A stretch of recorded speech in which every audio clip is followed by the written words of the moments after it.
Attractive ہو, لوگ still طریقے سے کنونس ہوں, اور تھوڑا سا اوپن اپ کریں تاکہ لوگوں کو پتہ چلے کہ افواج پاکستان کرتی کیا ہے, اس میں کس قسم کے چیلنجز ہیں, کس قسم کے ایڈونچرز ہیں, کس قسم کی وہ کام ہیں جو کہ نوجوان نسل ایز اے چیلنج سمجھ کے قبول کرے گی. سو اس حد تک میرے خیال میں ہماری پروجیکشن بہتر ہونے والی ہے.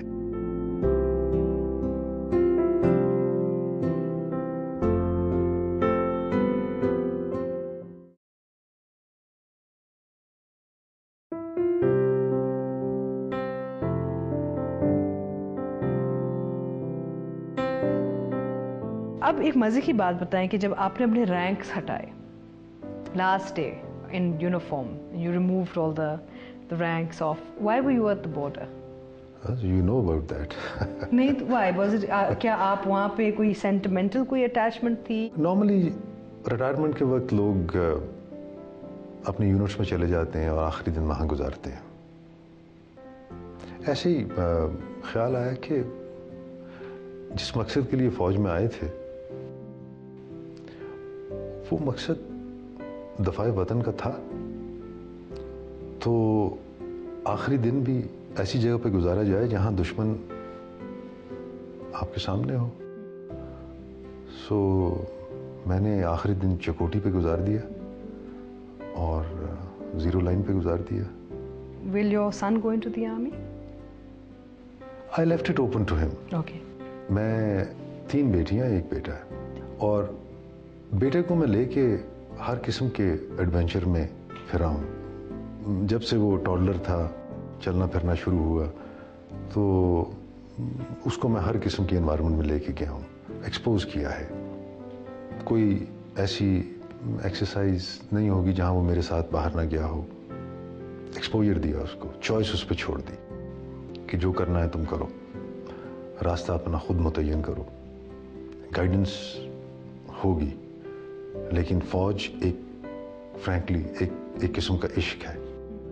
اس میں آپ کو بہت کچھ قربان کرنا پڑتا ہے, اور پھر اگر آپ زبردستی اس میں گئے ہوں تو گزارا نہیں ہوتا ہے.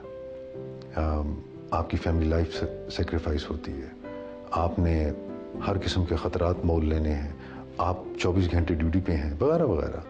سو اس کو یہ اندازہ دیا کہ دیکھو یہ تمہارے باپ نے بھی زندگی ایسے گزاری ہے اور یہ زندگی ہے, آگے راستہ اپنا خود چوز کرو. آپ کی 3 بیٹیوں میں سے اگر کوئی آرمڈ فورسز میں جانا چاہے, would you encourage your daughter? I would love them. I don't mind at all. یہ تو ایسا پیشہ ہے جو کہ بہت ہی نفیس, ہر قسم کی انوائرمنٹ آپ کو پرووائڈ کرتا ہے, انٹلیکچوئل بھی اور پریکٹیکل بھی. اور پھر سب سے بڑا یہ کہ اگر ایڈونچر کا شوق ہے تو اس سے بڑا ایڈونچر تو اور کوئی ہے ہی نہیں. آفٹر ریٹائرمنٹ آلسو آپ کو ایک شوق ہے, بائکنگ کا بہت شوق ہے آپ کو, تو آپ ابھی بھی ان علاقوں میں جاتے ہیں جی, کیا adventure continues? Adventure continues, you know. یہ موٹر بائکنگ جو آپ نے ذکر کیا, یہ بھی مجھے لگتا ہے کہ یہ جینیٹیکلی ہے, کیونکہ میرے خاندان میں موٹر بائکرز رہے ہیں. اینڈ میرے ماموں 50s میں ورلڈ ٹور پہ چلے گئے تھے, ان دونوں میں موٹر بائک کے. میرے کزنس بائکنگ کرتے رہے ہیں, اور آج کل جو گروپ ہے اس میں بھی میرا ایک خالہ کا لڑکا میرے ساتھ ہوتا ہے. لیکن یہ بھی ایک قسم کا پیشن ہے, اور اس میں تھوڑا سا جس کو کہے لاابالی طبیعت چاہیے. میں نے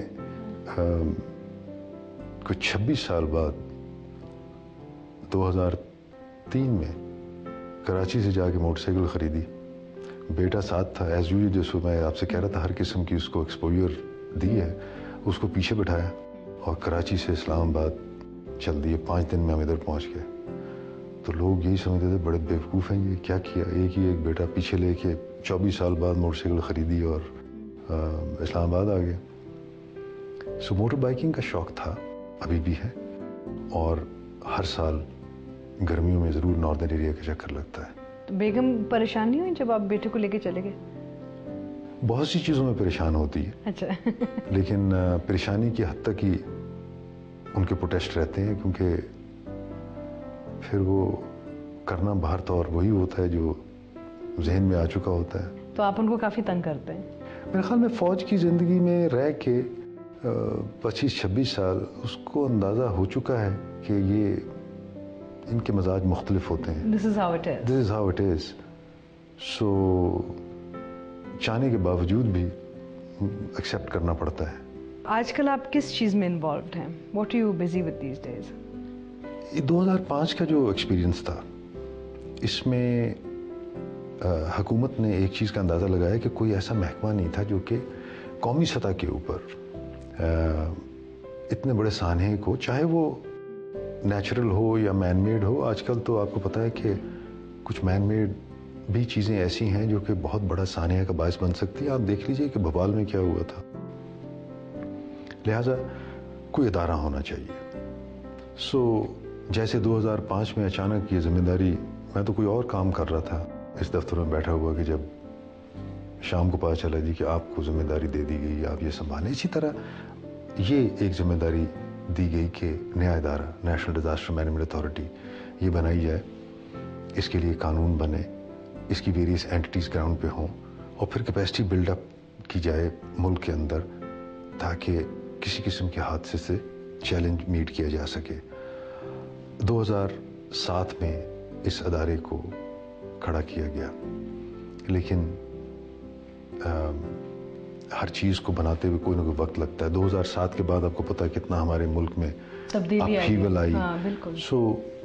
کچھ ایسے اقدامات ہیں جو کہ ہونے والے ہیں. پچھلے دنوں پریزیڈنٹ زرداری صاحب نے پریزنٹیشن ایک کروائی تھی, اور انہوں نے اس ادارے کے بارے میں بڑی تفصیل سے بات چیت کی, اینڈ خواہش کا اظہار کیا کہ یہ ادارہ ایسا منظم اور بہتر طریقے سے ہو کہ کسی قسم کے چیلنج کا مقابلہ کر سکے.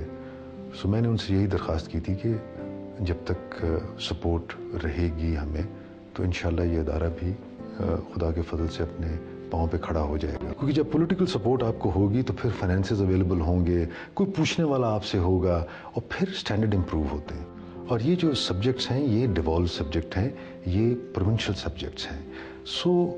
جب تک پولیٹیکل فوکس مناسب ہر طرف نہ رہے تو ادارے جو ہیں وہ انحطاط کا شکار ہو جاتے ہیں, بھول جاتے ہیں. جب ان کو کچھ ملتا نہیں وہ بھی انڈیفرنٹ ہو جاتے ہیں. Over a period of time آپ دیکھ لیجئے ہماری سول ڈیفنس کا کیا حال ہوا. ایک زمانے میں بوائے اسکاؤٹ ہمارے ہوتی تھی, گرلز گائیڈ ہوتی تھیں. Over a period of time